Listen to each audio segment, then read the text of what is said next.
हमारे जिला जज महोदय भी उपस्थित हैं।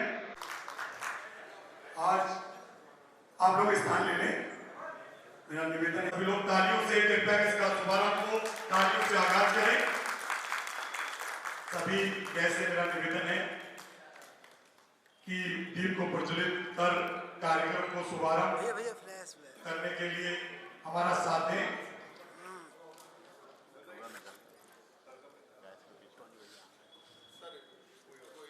आहूत किया गया है। हिंदू विवाह अधिनियम 1955 को लेकर के ये कार्यक्रम रजत बिंदल जी ने पुस्तक लिखी, उस पर ये रखा गया है जिसका विमोचन होना है। इसके लिए हमारे न्यायमूर्ति जी आज बरेली में स्पेशली उपस्थित इस कार्यक्रम को। माननीय न्यायमूर्ति जी, आपका बरेली बार एसोसिएशन में पधारना हमारे लिए अत्यंत सम्मान और गौरव की बात है। हिंदू विवाह अधिनियम पर एक व्यापक और व्यवहारिक टीका की आवश्यकता बहुत समय से अनुभव की जा रही थी और आपने उस कमी को रजत बिंदल जी पूरा किया है। आप हमारी बार के सदस्य हैं, हमारे सहयोगी हैं और आज हमारे गौरव भी हैं। मैं आपको और आपके परिवार को हार्दिक बधाई देता हूं और बरेली बार एसोसिएशन को आप पे गर्व है। आज हम रजत बिंदल जी के इस महत्वपूर्ण योगदान को बरेली बार एसोसिएशन की तरफ से सम्मानित कर रहे हैं। बरेली बार एसोसिएशन के सदस्य होने के कारण यह पुस्तक न केवल रजत बिंदल जी की व्यक्तिगत उपलब्धि है, बल्कि ये बरेली बार एसोसिएशन की भी उपलब्धि है और इससे बरेली बार एसोसिएशन गौरवान्वित हो रही है। मैं तालियों से रजत बिंदल जी का स्वागत करूं। केवल न्यायालय की भाषा नहीं है, बल्कि आम जन की ढाल है और इस विधि की भाषा को आम जन तक आम भाषा में किसी न किसी दिन पहुंचाना बहुत आवश्यक है, क्योंकि कानून प्रत्येक व्यक्ति की जानकारी में होना चाहिए, तभी वो अपने अधिकारों की रक्षा कर सकेगा।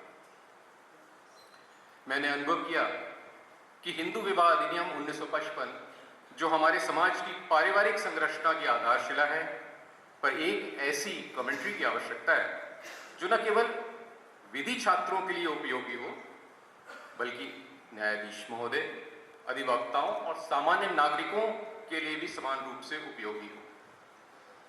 अभी तक जितनी भी हमारी हिंदू मैरिज एक्ट की कमेंट्री थी या कंपाइलेशन था, उसमें केवल हिंदू मैरिज एक्ट हुआ करता था या साथ में एक दो कनेक्टेड हिंदू लॉ और हुआ करते थे। इस पुस्तक में मैंने सारे Hindu laws, Hindu marriage act, Hindu minorities and adoption act, Hindu succession act, Hindu guardianship act, ये सारे पांचों के पांचों मैंने इसमें कलेक्ट किए हैं।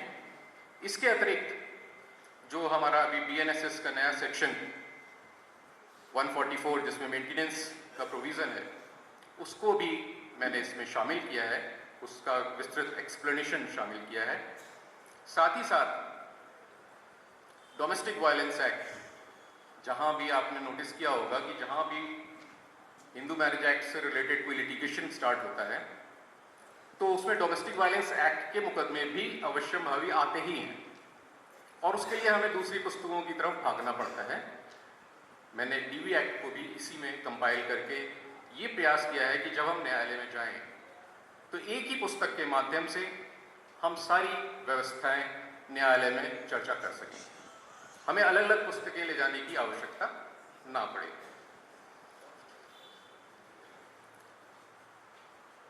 दोस्तों, सैद्धांतिक ही नहीं बल्कि व्यवहारिक दृष्टिकोण भी मैंने इसमें अपनाने की कोशिश की है और जैसे कि स्वयं न्यायमूर्ति श्री आलोक माथुर साहब ने अपनी भूमिका में लिखा है कि what distinguishes this work is it's practical approach. The author has successfully bridged the gap between theoretical legal principles and there real world application. यानी ये पुस्तक उन अधिवक्ताओं के लिए लिखी गई है जो प्रतिदिन पारिवारिक न्यायालय में खड़े होते हैं और साथ साथ विधि छात्रों के लिए भी। जब हमारे वकालत में साथी लोग नए नए आते हैं, पिटीशन का फॉर्मेट क्या होगा, रिटन स्टेटमेंट का फॉर्मेट क्या होगा, वो भी मैंने इसमें डिफरेंट लेवल पे शामिल करने का प्रयास किया है।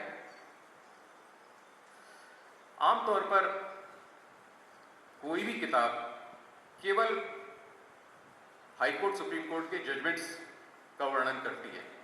मैंने इस किताबों में परस्पर विरोधी निर्णयों की भी कंपैरिजन किया है, उनकी व्याख्या करने का प्रयास किया है। जैसे सेक्शन 9 पे कन्फ्लिक्टिंग व्यूज हैं, आंध्र प्रदेश हाई कोर्ट का अलग है और दिल्ली हाई कोर्ट का अलग व्यू है, वो व्यू भी मैंने इसमें शामिल करने का प्रयास किया है। इसके अतिरिक्त साथियों, मैंने कुछ संशोधन भी प्रस्तावित किए हैं। ये हिंदू मैरिज एक्ट 1955 बना और आज करीब 70-75 साल हो गए इस लॉ को पास हुए। प्रोसीजर चेंज हो गए, व्यवहारिकता चेंज हो गई, कॉम्प्लिकेशंस चेंज हो गए, लेकिन हमारे कुछ प्रोसीजर्स ऐसे हैं जो अभी तक वैसे ही चले चले आ रहे हैं। मैंने प्रस्तावित किए हैं कुछ संशोधन, और उन संशोधनों में सबसे पहला संशोधन जो मैं प्रस्तावित कर रहा हूं वो ये है कि यदि कोई व्यक्ति न्यायालय से 100 किलोमीटर की दूरी पर रहता है तो उसको वर्चुअल हियरिंग से उसकी हियरिंग एडमिट करी जाए। लोकल लेवल पे लोकल लॉयर उसका केस फाइट करेंगे, पर उसकी अटेंडेंस कम से कम वीडियो कॉन्फ्रेंसिंग के माध्यम से मान ली जाए, क्योंकि ये बड़ा मुश्किल होता है। कोई आदमी, शादियां अधिकतर डिफरेंट शहरों में होती हैं, कभी कभी डिफरेंट स्टेट्स में और कभी कभी डिफरेंट कंट्रीज में, और वहाँ से हर महीने 1.5 महीने में कोई व्यक्ति आए और कोर्ट की केस अटेंड करे। यहाँ पर ये भी ध्यान देना आवश्यक है कि ये आम सिविल केसेस की तरह नहीं होता, यहाँ पर पर्सनल अटेंडेंस की मान्यता, बाध्यता होती है। दूसरा मेरा प्रस्ताव ये है कि जितने भी हम साक्ष्य रिकॉर्ड करते हैं यहाँ पर, वो ऑडियो रिकॉर्डिंग या वीडियो रिकॉर्डिंग के माध्यम से रिकॉर्ड हो। इससे 2 फायदे होंगे। एक तो व्यक्ति ने क्या बोला और हमारे लिखने वाले ने वहां पर क्या लिखा, उसमें कई बार झगड़ा हो जाता है। मैंने तो ये बोला था, आपने ये लिख दिया। ऑडियो रिकॉर्डिंग, वीडियो रिकॉर्डिंग होगी तो जो वो बोलेगा वही रिकॉर्ड होगा, कोई झगड़े की गुंजाइश नहीं। दूसरी बात, जिस समय वो वीडियो रिकॉर्डिंग उसकी हो रही है उसके क्या हाव भाव हैं ये भी माननीय न्यायाधीश की नज़र में आएंगे, जिससे वो ये बात डेसिफर करने में आसानी महसूस करेंगे कि ये कितना सच बोल रहे थे और कितना झूठ बोल रहे थे। मेरा प्रस्ताव है ये। तीसरा प्रस्ताव मेरा है कि जिस तरह से नवीन कोहली बनाम नीलू कोहली में उच्चतम न्यायालय ने विधानमंडल को ये अनुशंसा की थी कि इर्रिट्रीवेबल ब्रेकडाउन ऑफ मैरिज भी एक ग्राउंड के रूप में सेक्शन 13 में ऐड किया जाए, मैं उसको एंडोर्स कर रहा हूं और मांग करता हूं कि वो भी एक ऐड किया जाए, क्योंकि किसी ज़माने में स्थितियां फ़र्क होंगी। आज के ज़माने में, आज के समाज में अगर हस्बैंड वाइफ के बीच में बिल्कुल लड़ाई हो गई है तो उनको जोड़ पाना बहुत ही मुश्किल काम होता है। उनको अपने अपने रास्ते जाने देने के लिए स्वतंत्रता मिलनी चाहिए।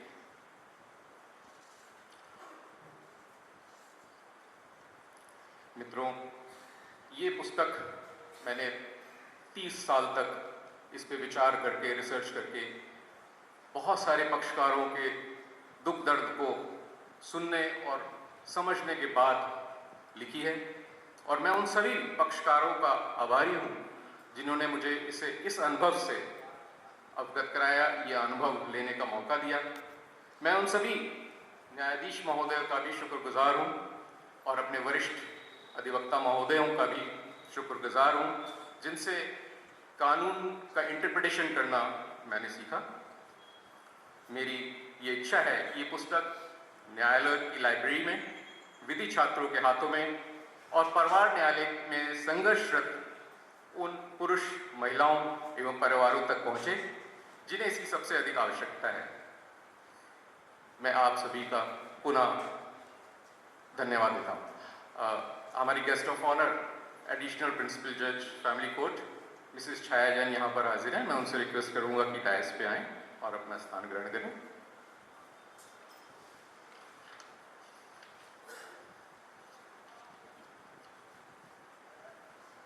मैं रिक्वेस्ट करूंगा गार्गी बिंदल से कि हमारी गेस्ट ऑफ ऑनर का बुके देके स्वागत करें।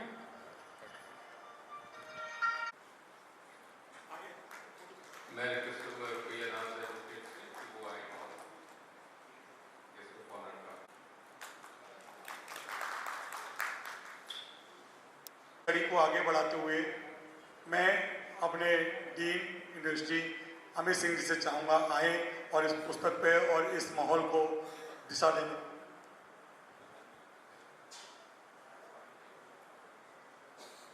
ठीक, एक मैं माफ़ी चाहूँगा सर। अब मैं चाहूँगा सभी अपने अतिथियों से, रजत बिंदल सर से, कि सभी को पुस्तक का विमोचन करने के लिए सभी लोग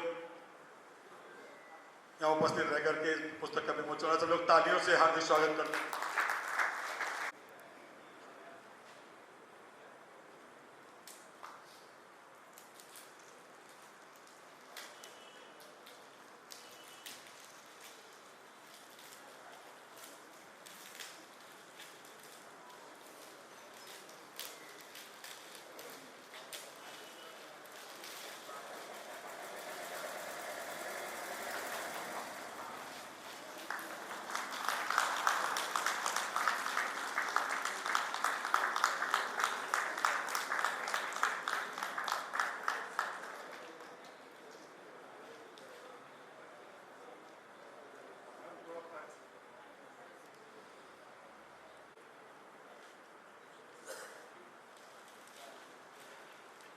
सभी अतिथियों का बहुत बहुत सही रूप से प्रदर्शित करने के लिए मैं अपने यूनिवर्सिटी के डीन एमजेपी रूरल के डीन श्री अमित सिंह सर से चाहूँगा कि पर आकर के हमें उसके बारे में अवगत कराएं। सभी लोग तालियों से कृपया कर स्वागत करें।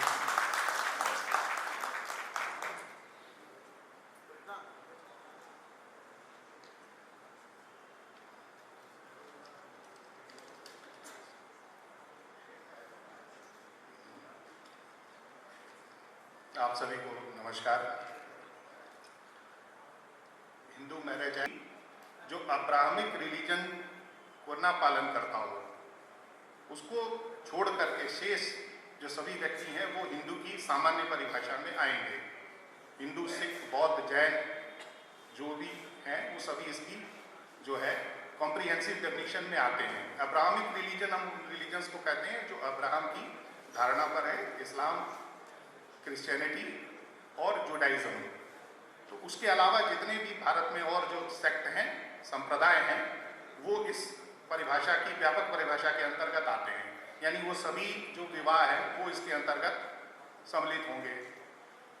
1955 का ये अधिनियम जब बना था तो इसके बनने को लेकर के एक बड़ी व्यापक जो है चर्चाएं इस देश में हुई थी और इसको लेकर के बहुत जो है आप कह सकते हैं विरोधाभास थे और 5 टुकड़ों में अलग अलग करके हिंदू अधिनियमों को पास किया गया था। इस विषय का पूरा एक इतिहास है। और जब इस अधिनियम को पारित किया गया था तो उस समय इसका बहुत विरोध हुआ था और विरोध इस वजह से हुआ था, कहा गया था कि जो वैदिक सनातन संस्कृति है उसके ऊपर ये अधिनियम जो है प्रभाव डालेगा और जो विधियाँ होती हैं वो थोपी नहीं जाती हैं। तो समाज के ऊपर आप विधि को थोप नहीं सकते हैं, ऐसी धारणा थी। हालांकि 75 वर्षों में इस चीज़ को बहुत हद तक इसने कॉप अप कर लिया है। तो ऐसी विधि जो समाज से डिमांड होती है जिसकी, जब वो बनाई जाती है तो वो ज़्यादा बेहतर होती है। ऐसी विधि जो बना करके समाज को चेंज करने के लिए लाई जाए डायसी की डेफिनेशन के अकॉर्डिंग, तो उसको लेकर के अक्सर जो है समाज शुरू में उसका विरोध करता है पहले स्टेप में, फिर धीरे धीरे करके उसके साथ कॉप अप करता है और फिर आगे चल करके उसके साथ एडजस्टमेंट हो जाता है। तो ऐसा ही ये हिंदू विवाह अधिनियम के साथ भी हुआ। जो एक समाज का एक तबका था उसने 1970 तक, 1900 बल्कि 80 तक भी कह लीजिए, इस विधि को पूरी बहुत मन से आत्मसात नहीं किया था और एक बड़े समाज के वर्ग जो था इस विधियों को कहीं ना कहीं जो है डेविएट करने का प्रयास वो लगातार ऐसा रहा है। लेकिन ऑनवर्ड्स उसके बाद से ये विधियाँ जो है भारत में समाहित होती गई। हिंदू विवाह अधिनियम और जो विवाह है ये संविधान की समवर्ती सूची में आता है, कंकरेंट लिस्ट का विषय है। कंकरेंट लिस्ट में एंट्री 5वीं एंट्री है विवाह, personal laws, divorce. Concurrent list में ये सब्जेक्ट होने की वजह से इसमें भारत की संसद और राज्य सरकार दोनों इसमें संशोधन अपने कर सकती है और इस दोनों संशोधनों से जो है ये विधि आच्छादित होती है। तो क्योंकि कंकरेंट लिस्ट का सब्जेक्ट है तो कंकरेंट लिस्ट पे अगर फेडरल लॉ इस पे बनेगा या सेंट्रल गवर्नमेंट का लॉ बनेगा तो वो ज़्यादा अभिभावी होगा इक्लिप्स की डेफिनेशन के अकॉर्डिंग। और अगर उस पर स्टेट की अमेंडमेंट्स आते हैं तो वो स्टेट के अमेंडमेंट उसके अंडर दी शैडो चलते हैं। तो स्टेट्स में भी अपने अमेंडमेंट इस पर कर सकते हैं, करते भी रहे हैं। बहुत सारी नए डेवलपमेंट्स मैरिजेस के कॉन्टेक्स्ट को लेकर के हुए हैं, जैसा अभी एडवोकेट बिंदल साहब ने कहा था कि जो है ब्रेकडाउन थ्योरी है उसको लेकर के बहुत सारे नए केसेस आ रहे हैं। और जो सर ने इस किताब में बहुत सारी अच्छी चर्चाएं की हैं। पहली इसमें जो चर्चा है वो है संबंध की तामील को लेकर के है। सेक्शन 14 को समाप्त करने का जो प्रस्ताव रखा है वो बहुत ही डायनेमिक है। क्या वर्तमान में सेक्शन 14 उस तरह से प्रासंगिक रह गया है? तो वो चर्चा इसमें बहुत अच्छी है। एक नया एंगल उन्होंने जोड़ा है, बहुत बढ़िया है। दूसरी चीज़ जो मेंटेनेंस के लिए एक मानक फार्मूला की बात हो रही है वो भी एक बहुत ज़बरदस्त चीज़ है, एक रिफॉर्म है। मेंटेनेंस की ज़रूरत कब है? एलिमनी को लेकर के जो नए केसेस आ रहे हैं ऑनरेबल सुप्रीम कोर्ट्स के, ऑनरेबल हाई कोर्ट्स के, उन केसेस में ये चीज़ दिखाई दे रही है कि एलिमनी की डिमांड इतनी ज़्यादा हो रही है, स्पेशली महिला पक्ष की तरफ से एलिमनी की जो डिमांड आ रही है वो इतनी ज़्यादा आ रही है कि कहीं ना कहीं इससे दूसरी जो पार्टी है वो उसका पूरा भविष्य अफेक्ट हो जा रहा है। तो क्या ये इसी तरीके से इसको आगे बढ़ने दिया जाए या इस पर एक मानक या स्टैंडर्डाइजेशन की तरफ बढ़ा जाए, इसमें सोचने की ज़रूरत है। पुस्तक के बहुत सारे अच्छे चैप्टर्स थे, उसमें से कई सारे मैंने पढ़े और कई मुझे लगे कि ये जो है किताब एक रेवोल्यूशनरी है।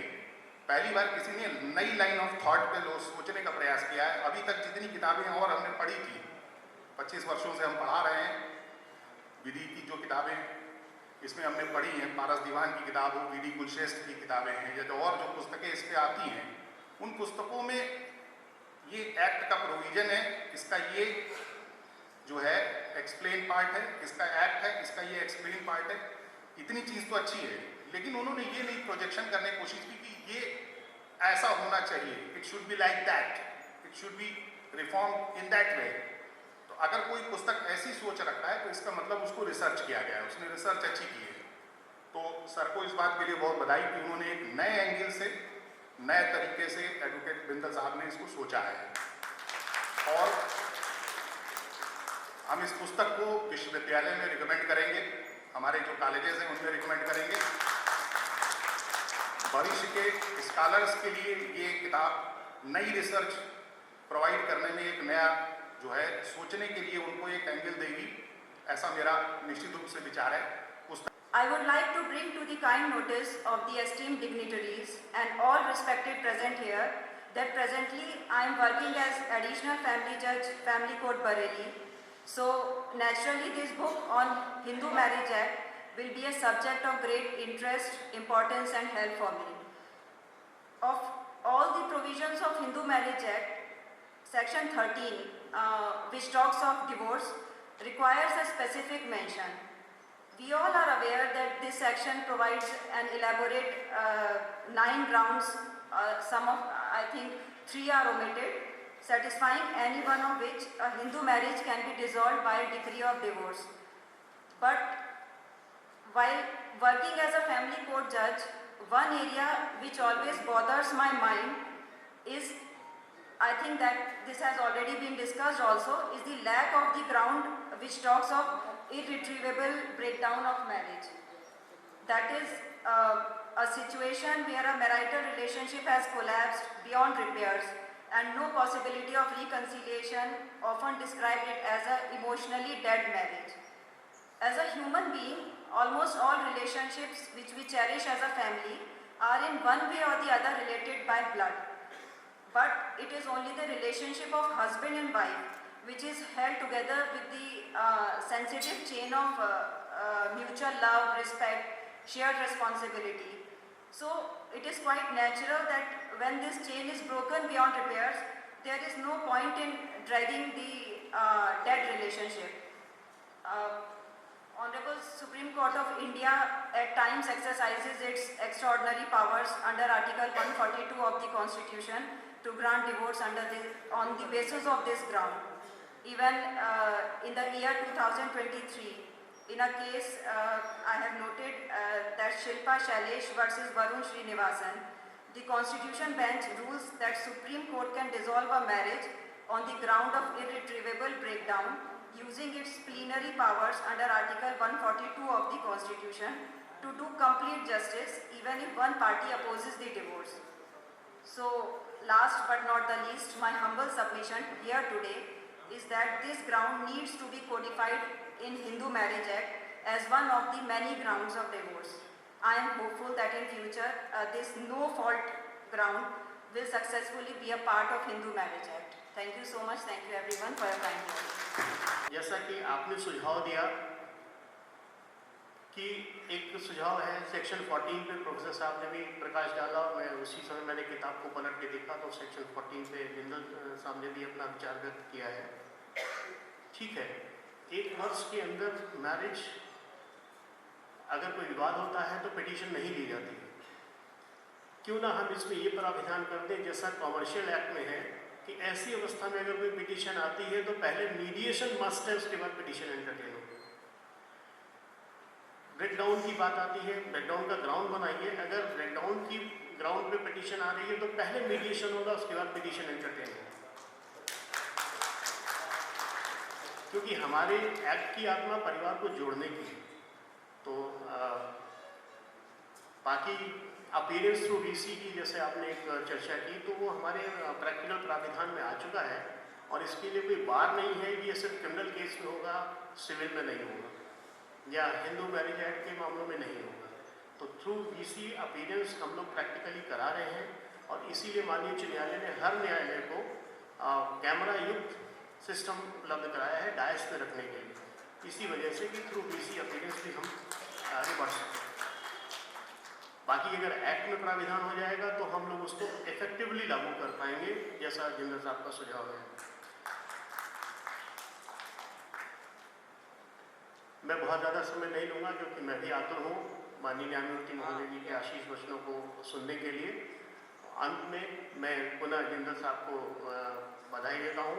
उन्होंने एक ऐसी पुस्तक लिखी है जिसने, जैसा प्रोफेसर साहब ने कहा है, कि जो विद्यार्थियों को भी एक फूड फॉर थॉट देगा, विचार करने का एक मटेरियल देगा कि हम किसी दिशा में और नई चीज़ें नए विचार के साथ उसमें हम अपने थीसिस वगैरह को, अपने विचारों को व्यक्त कर सकते हैं।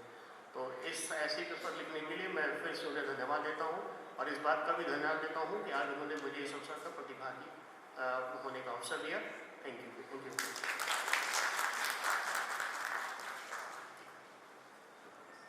धन्यवाद जिला जज महोदय जी। हमारे मुख्य अतिथि को सुनने से पहले हमारी बिटिया छोटी बहन मान लीजिए मिस गार्गी बिंदल से चाहूँगा कृपया करके हमें मुख्य अतिथि के परिचय स्वरूप बताने का कष्ट करें। सभी लोग तालियों से स्वागत करें। हमारी बहन छोटी बिटिया परिचय देने जा रही है हमारे मुख्य अतिथि जी का। Good evening everyone.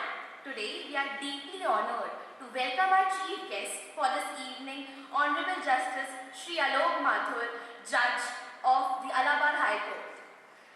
Justice Mathur completed his Bachelor of Science Honours in Chemistry from the prestigious Hindu College, University of Delhi in 1986. He there was enrolled as an advocate on 6th October 1989 and over the next 28 distinguished years, he carved an indelible mark in the legal profession. During his practice, he developed expertise in criminal, company, taxation as well as service matters. Justice Mathur served as standing counselor for the Chancellor of Universities, His Excellency, the Governor of Uttar Pradesh. He also held the position of standing counsel for the Union of India, the Food Corporation of India, the Income Tax Department and the Department of Customs, Central Excise and GST. In recognition of his scholarship, integrity and vast experience, he was appointed as additional judge of the Allahabad High Court on 22nd November 2018 and subsequently sworn as a permanent judge on 20th November 2020. It is our privilege today and honor to have such an eminent and learned jurist grace the occasion with his presence. We request you all to join us in warmly welcoming Honorable Justice Shri Alok Mathur with a round of applause.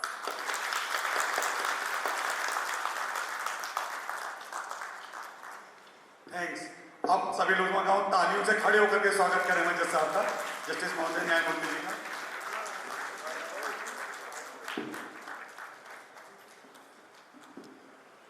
Chhaya Nayan, additional district जज बरेली, श्री मनोज हरित, Bareilly bar association के अध्यक्ष, श्री दीपक पांडे, सचिव,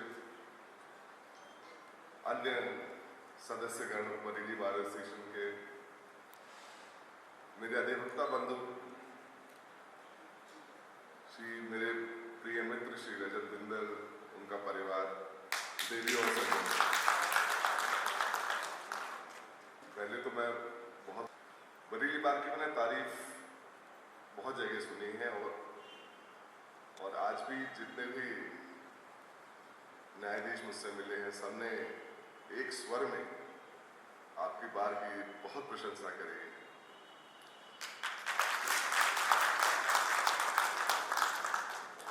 मैं भी अपने को आज भी वैसे एक अधिवक्ता ही मानता हूँ, डेपुटेशन पे थोड़े दिन के लिए जो भी एक अधिवक्ता होता है, चाहे जज बन जाए, उसके अंदर से अधिवक्ता निकालना नामुमकिन है।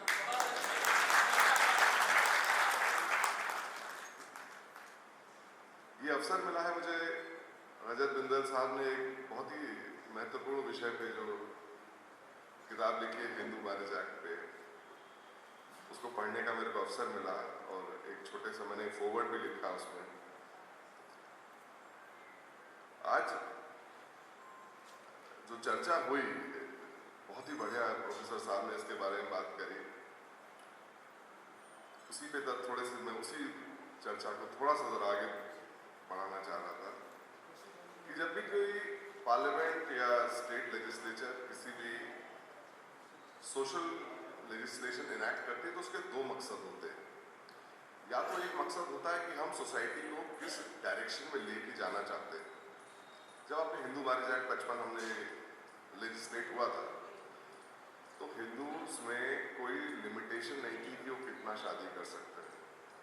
It was a polygamous society for the Hindus. There was no concept of divorce. Hindu के लिए अगर कस्टम किसी का कोई कहता हो बात अलग है, अदरवाइज डाइवोर्स का 55 से पहले हिंदुओं के लिए कोई प्रावधान नहीं था। सोसाइटी को देखते हुए पार्लियामेंट ने समझा कि it has to be a monogamous society for Hindus at least, so they ये व्यवस्था करी गई कि अब एक ही शादी कर सकते हैं। दूसरा, डाइवोर्स का प्रावधान भी पहली बार हिंदू मैरिज एक्ट से आया। तो ये तो व्यवस्था हुई जो हमारी पार्लियामेंट चाहती थी कि इस तरीके से हमारी सोसाइटी को डेवलप किया जाए। दूसरा भी मकसद होता है, दूसरा मकसद होता है कि रिकॉग्नाइज की सोसाइटी में इतना चेंज आ गया है, हमारे कानून में भी वही बदलाव आना चाहिए। अभी जब तक ये एक्ट बना था, ये लिव इन रिलेशंस का कंसेप्ट शायद नहीं था। ये कंसेप्ट बहुत ही रिसेंट है और जो हम लोग एज जजेस इसको डील कर रहे हैं, ये पिछले लेट से 5 साल या उससे थोड़ा पहले कह दीजिए, उससे पहले था, बट कोर्ट्स में ये मैटर्स नहीं आ रहे थे। आजकल हमारी एक बेंच यही काम कर रही है। वो किस रूप में आ रहे हैं? लड़का लड़की, lady and gentleman coming to the court seeking protection. अभी तक जो सीमित है वो, और उसी याचिका में नए नए रूप निकल के आ रहे हैं, नए नए सिद्धांत कोर्ट स्वयं बना रही है कि हम किसको देंगे किसको नहीं देंगे। जहाँ डिमॉन्स्ट्रेट करते हैं, जहाँ दो अलग अलग कास्ट में है, दो अदर रिलीजन में है, वो कहते हैं हमें खतरा है उसमें दे रहे हैं, बट कोर्ट ने सडनली कहा कि नहीं, अगर लेडी मैरिड है और दूसरे आदमी के साथ रहती नहीं तो हम उसको प्रोटेक्शन देंगे। दी तो प्रोटेक्शन नहीं, बट कोर्ट ने एक तरीके से उस रिश्ते को रिकॉग्नाइज नहीं किया। ऐसा कोई कानून नहीं है, ये अभी सिर्फ जुडिशियल वर्डिक्ट है। लेट अस सी हमारा लेजिस्लेचर इस विषय में क्या कानून लेके आएगा। लाना तो उन्हें पड़ेगा, because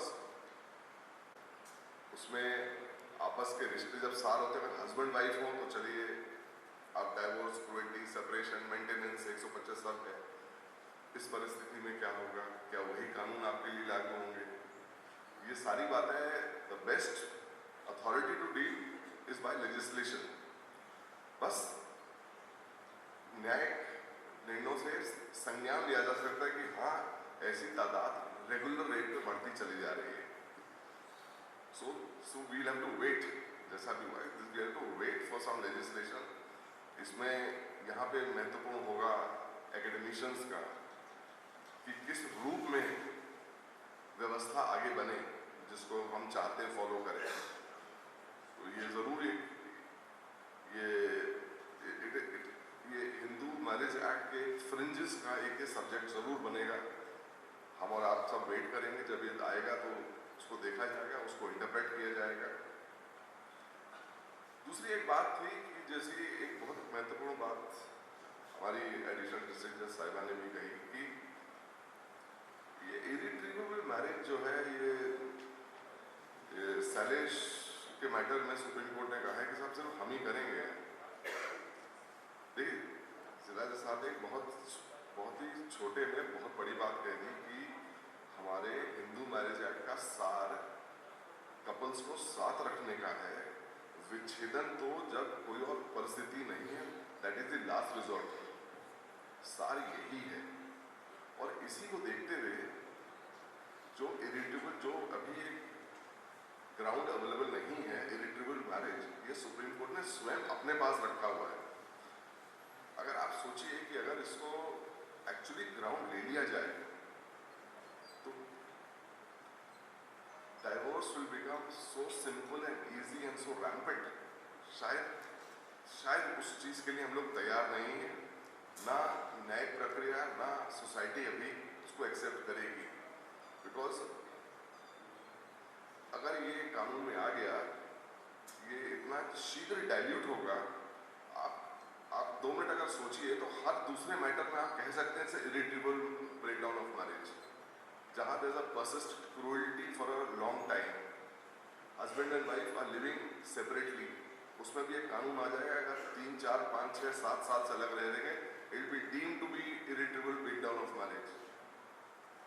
You know, in each of those 9 subsections today which are existing, ये पपलू टाइप, जोकर टाइप आ जाएगा, ये हर चीज में लग जाएगा। And it is just my personal view, only as a student of law, not as I am not speaking as a जज। इट इज जस्ट एज जैसे हम लोग सब एक स्टूडेंट्स हैं, जब भी सीखते रहते हैं उसको इंटरप्रेट। सो अगर हमने इरिट्रेबल बैकग्राउंड ऑफ मैरिज को डाइल्यूट कर दिया तो it become very very difficult to stop anyone from getting a divorce, और हम इतना सरल नहीं चाहते। इसी से एक बात आती है जो जिस पे मैं बहुत ज़्यादा एम्फेसिस देना चाहता हूँ आज की तारीख में, बिकॉज ये पखवाड़ा भी चल रहा है जहाँ हम लोग मीडिएशन को प्रमोट कर रहे हैं। देखिए मीडिएशन एक बहुत बड़ा उपाय है, एक बहुत बड़ा प्रोसेस है जिससे बहुत कठिन मैटर सॉल्व हो सकते हैं। पर जहाँ पार्टीज में relationship means a principal and agent, husband and a wife, a patient and a doctor, agent and principal. सबसे ज़्यादा इसको हम लोग उपयोग कर रहे हैं मैट्रिमोनियल मैटर्स में। यूजुअली मैटर आता ही पहले उसको एक बार मीडिएशन में भेजा जाता है, जहाँ दोनों पार्टी बैठ के एक बार बात कर सकते हैं। जहाँ मुकदमेबाजी ज़्यादा लंबी हो जाती है तो फिर पति पत्नी हलफनामे के माध्यम से ही बातचीत करते हैं। पति के तरफ से जो ग्राउंड्स दिए जाते हैं, जो आरोप लगाए जाते हैं, कितने सच है कि नहीं हम और आप जानते हैं। पत्नी की तरफ से जब उसका रिप्लाई आता है उसमें भी काफ़ी कुछ कहा जाता है। मीडिएशन में पहली बात तो हम सबको, चाहे हम ट्रेड मीडिएटर्स हैं चाहे नहीं हैं, ये मीडिएशन है क्या, ये हम सबको समझने की ज़रूरत है। पहली बात तो ये समझे कि ये पंचायत का रूप नहीं है। It's a very structured process जहाँ से ये मीडिएशन कराया जाता है। ऐसा नहीं कि दोनों पार्टी को बैठ के सलाह दी जाती है तुम ऐसा कर लो तुम ऐसा कर लो, ये बिल्कुल नहीं होता। पहला काम तो पॉइंट तो ये है, mediator can not suggest the outcome. उस पर पहले और पहली बात समझिए आप, जहाँ सपोज एक लेडी कह रही है मैं 3 करोड़ और 2 मकान से कम मैं मानूंगी नहीं डाइवोर्स देना है। लड़का कहता है कि साहब मैं तो काम ही नहीं करता हूँ, मैं अगर सब कुछ बेच दूँ, अपनी मोटरसाइकिल बेच दूँ तो मेरे पास 1.5 लाख रुपए है। तो आमतौर पे आदमी समझेगा कि इसको बोलते हैं स्टेलमेट, इनमें कोई समझौता नहीं हो सकता, बेकार है इसमें समय व्यर्थ करना। इसी डिस्प्यूट को जब मीडिएशन में भेजा जाता है तो सॉल्व कैसे हो जाता है, कभी आपने सोचा? जो पार्टीज कोर्ट में या जिसके सामने ऐसी परिस्थिति में आ गए जहाँ स्टेलमेट है, दोनों में इतना खाई इतनी बड़ी है जिसको पाटना नामुमकिन है, बट मध्यस्थता में ये कैसे हो जाता है? तो सुनिए उसका उत्तर। पहली बात उनको साफ साफ बताया जाता है कि जो कुछ आप हमारे सामने कहेंगे ये कॉन्फिडेंशियल है, इस बात का उपयोग न्यायिक प्रक्रिया में नहीं किया जाएगा। ये आप खुल के जो बोलना चाहें आप बोल सकते हैं और शांतिपूर्वक कार्रवाई करिए जो बोलना है। तो पहले दोनों पार्टी बैठी रहती है, मीडिएटर से हस्बैंड या वाइफ किसी एक से बोलते हैं कि आप बताइए आपका क्या पक्ष है, और दूसरी पार्टी से स्पष्ट रूप से कहा जाता है कृपया करके शांत होकर बैठ कर सुनते रहिए, ये कोई वाद विवाद नहीं हो रहा है। इसी तरीके से दूसरी पार्टी से कहा जाता है अब आप बताइए आपको क्या कहना है। बात होती है, सिर्फ प्रश्न होते हैं, उसके बाद एक जने को हटा के सिर्फ आइदर वाइफ और हस्बैंड से मीडिएटर काफी डिटेल में चर्चा करता है और जानने का प्रयास करता है जो आप इतना पैसा मांग रहे हैं क्या करेंगे इसका, या किस मापदंड से मांग रहे हैं। तो बताती हैं कि साहब मेरे को पता है कि इनके पिता के पास 5 मकान इस लोकेलिटी में है, इनके पास इतना जेवर है, इतना वो है, चलिए अगर जेवर है तो ये आपको क्यों मिलना चाहिए, आपको क्या जरूरत है। ऐसे करते करते प्रश्न आपसे करते हुए सच्चाई आ जाती है कि देखिए अब मेरे को अगर जीवन व्यापन करना है तो मेरे को एक घर और ये चाहिए। And actually then that comes down to the brass tacks, जो पता लगता है ठीक है इनको करीबन एक मकान और उसके बाद करीबन 25-30 हज़ार रुपये महीना चाहिए। बट वो कहती है, और ये भी होता है कि ठीक है हम उनसे चर्चा करते हैं पर ये बात अभी बताएंगे नहीं। Then the boys also called, उससे भी डिटेल में बात होती है, कहते नहीं साहब चक्कर है कि बिजनेस तो पिताजी के नाम है, चलाता तो नहीं हूँ, बट अगर ये कोई रीजनेबल अमाउंट बताएं डाइवोर्स हो जाए, क्योंकि हम दोनों की उम्र यूजुअली 28 से 35 साल की होती है और जीवन को आगे जाना होता है। अगर लड़ाई कोर्ट में ही समय बिताएंगे तो फिर बुढ़े हो जाएंगे। या इस तरीके से दूसरे पक्ष भी अपना जो भी कहने वाला होता है कि ठीक है मैं सब इतने तक तो आई कैन गिव। बस मीडिएटर का काम होता है किसी तरीके से खाई को बांटना, यही 2-3 बार में होता है। And then when they both consent कि अच्छा ये बात हम दूसरी बात को बताते हैं, उन दोनों को साथ बैठा के उसके सामने कहता है अच्छा अब आप बताइए जो आपने मेरे को बताया था, उसमें जो भी कंडीशंस ऊपर नीचे थोड़ा बहुत होता है, this is how settlement is reached. तो उस मीडिएटर का बहुत बड़ा काम होता है कि एक तो उसको सुनने की शक्ति होनी चाहिए, अपना बताने की जरूरत नहीं होती है, he can not suggest the details. तो ये मैंने आपको इसलिए बताया कि आपको पता होना चाहिए कि ये अंदर इस कमरे के अंदर होता क्या है, बिकॉज अल्टीमेटली पार्टीज होती है और मीडिएटर का तो they are promoting that the lawyers also should assist. तो इस तरीके से बहुत सारे ये भी बताया जाता है कि मैट्रिमोनियल केस का समाधान सिर्फ सेपरेशन से नहीं है, it can be living together also. और जो कुछ हो जाएगा तो उसी स्टेज से फिर शुरू हो जाएगा। और अब जो हमारी MCPC है उसका कहना यह है कि लॉयर शुड ऑल्सो प्रमोट, जहाँ कुछ आपको लगता है कि इस पार्टी में सेटल हो सकता है, and you can be very helpful in participating and resolving the issues, matrimonial issues. Mediation में सेटलमेंट बनेगा तो आप लोग उसको वेरीफाई करेंगे। बहुत सारे प्रश्न होते हैं जहाँ क्लाइंट समझता है कि अगर मैं ऐसा करूँ तो क्या ये सही होगा कि नहीं, वो हर समय सलाह करता है अपने वकील से जिसको विश्वास रखता है। दैट इज वाई शुरू में लॉयर्स वर अगेंस्ट मीडिएशन कि ये हमारा मुकदमा छिन गया, ये तो खत्म हो जाएगा।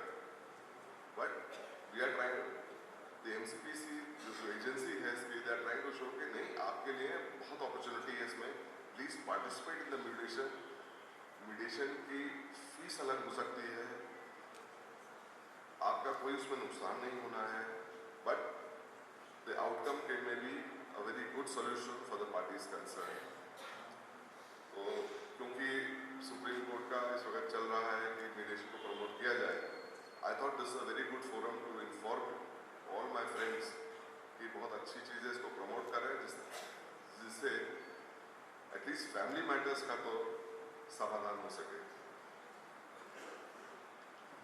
जहाँ तक इस किताब के बारे में तो प्रोफेसर साहब ने बड़ी डिटेल में बता दिया। इट्स अ वंडरफुल बुक, बहुत इसमें मेहनत करी गई है। बिंदल साहब ने खुद बताया कि पिछले 30 साल से ये प्रयास कर रहे थे और उसको कंपाइल करके आप सबके सामने लाए हैं।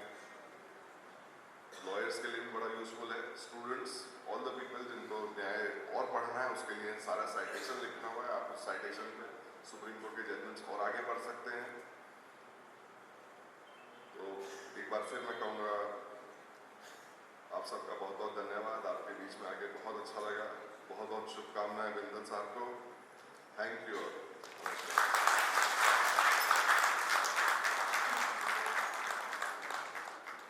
बहुत बहुत धन्यवाद न्यायमूर्ति महोदय जी।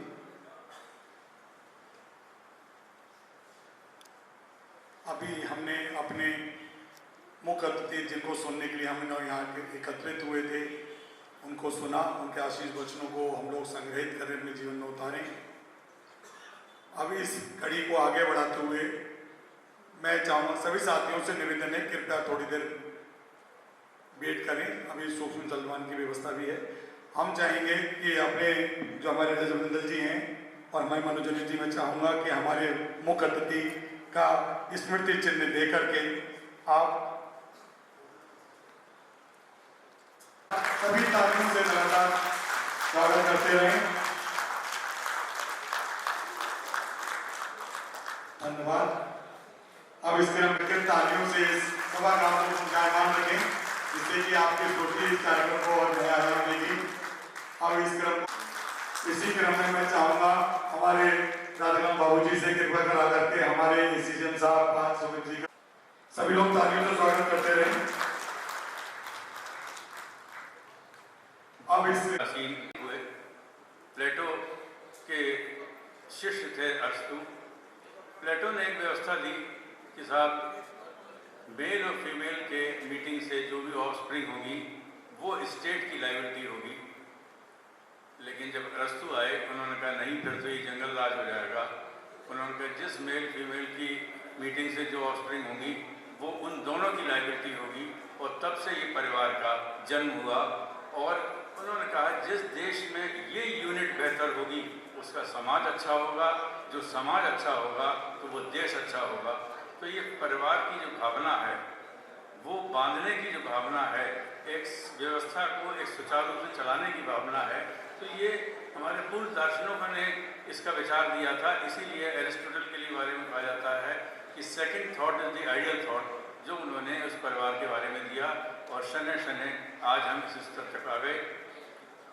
हमारे हिंदू लॉ में तो कहीं भी तलाक की व्यवस्था वास्तव में नहीं थी, ये बात बिल्कुल सही है। और सब धर्मों में कहीं ना कहीं तलाक को कॉन्ट्रैक्ट की तरह माना गया है। कहीं उसके बारे में कागज़ लिखा जाता है, कहीं रजिस्ट्रेशन होता है। लेकिन हिंदू विवाह एक ऐसा है जहाँ केवल एक मंत्रोच्चार या दो लोगों के मिलन से, कुछ लोगों की मौजूदगी में 7 फेरे लेके उसको हम जीवन भर का बंधन मान लेते हैं। वो कहते हैं 7 जन्म का बंधन है। वास्तव में यही किसी समाज की सबसे बड़ी बुनियाद होती है। आज इस अवसर पर माननीय न्यायमूर्ति महोदय ने लखनऊ से आके हम लोगों को ये समय दिया और ये अवसर दिया कि हम उनको सुन सकें, उनको अपने बीच पा सकें और इस विमोचन को उन्होंने अंजाम दिया। मैं उसके लिए उनका हृदय से आभार व्यक्त करता हूँ, पूरी बार की ओर से उनका अभिनंदन करता हूँ और साधुवाद देता हूँ कि उन्होंने इतना समय दिया हमको और हमारे बीच आकर एक अधिवक्ता के रूप में क्या जिज्ञासा होती है उसको भी शेयर किया। इसके लिए मैं उनको साधुवाद देता हूँ। मैं अपने जनपद न्यायाधीश महोदय का भी आभार व्यक्त करता हूँ कि उन्होंने इतना समय दिया और समय के साथ साथ इसलिए भी उनको साधुवाद देता हूँ कि जब से वो आए हैं तो उन्होंने निरंतर न्याय प्रक्रिया के अलावा जो और सामाजिक समस्याएं हमारी आती दिन प्रतिदिन उनके प्रति उनका रुझान स्वयं है, हमें बताने की ज़रूरत नहीं है और बताने के बाद तो उसको वो और तीव्र रूप से समाधान के लिए जाते हैं। इसी क्रम में बहुत ज़्यादा समय न लेते हुए पुनः आप सबका एक बार बहुत बहुत आभार, अभिनंदन। जय हिंद, जय भारत।